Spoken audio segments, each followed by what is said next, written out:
Israel's parliament was dissolved overnight, setting the stage for the nation's fifth election in 4 years. So joining us now to discuss this further is CBS News contributor Robert Berger. So Robert, what happened? We had this 8-party coalition. It was historic because it included an Arab party as well, but it didn't seem to be able to get anything done. Exactly. I mean, like you say, 8 parties. In America, you have 2, right? Or maybe 3. So they simply couldn't agree on anything in the end. I mean, the government only lasted a year, which is the shortest in Israel's history. It was a very diverse group. You had pro-settler parties, anti-settler.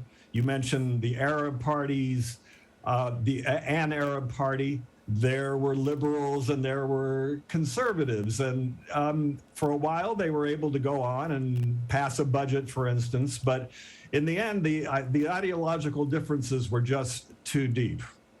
So let's talk about Yair Lapid, who has been appointed interim prime minister. Explain to our viewers who he is and why the change from Naftali Bennett.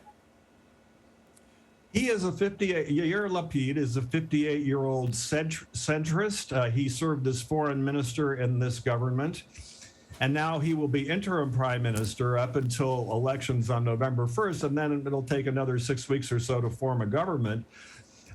He is a moderate. He basically supports peace talks with the Palestinians, but he really isn't going to be able to determine policy. His main thing is to keep things going, to deal with security, but he won't be able to determine things like policy on the peace process. Now, as for Naftali Bennett, he was able to form a government with a razor-thin majority, 61 seats out of 120 in the Knesset, Israel's parliament. That means a majority of 1.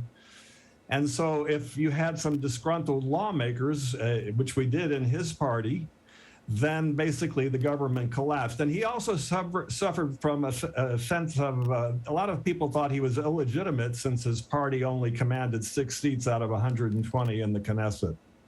You know, I've heard it argued that this coalition did achieve one of its goals, which may have been to reduce or eliminate Benjamin Netanyahu's influence in politics. But is this dissolution of the parliament now setting the stage for a Netanyahu comeback? Absolutely. Netanyahu's already being dubbed the comeback kid. He was prime minister for 12 years until he was ousted a year ago. And he is poised, actually, his party, the Likud, is poised to win the most seats in parliament. But we saw that in the previous 4 elections as well. Netanyahu's party won the most seats. He still doesn't have a clear path to form a government to get those 61 seats in the Knesset.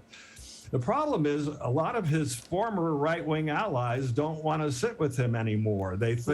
For one thing, he's under trial. He's on trial for corruption.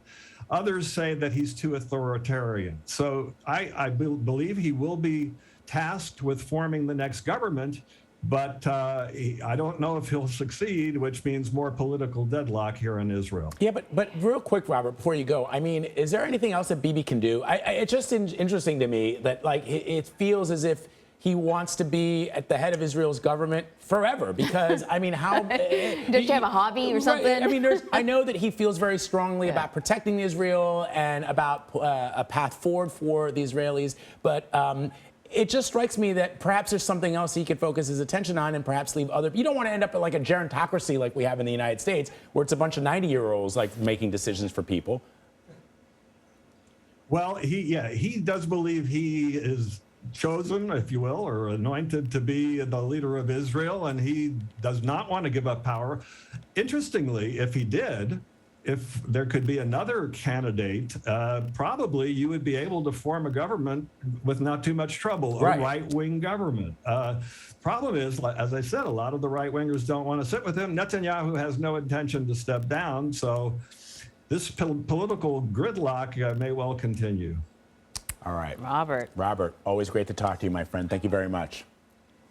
Thank you.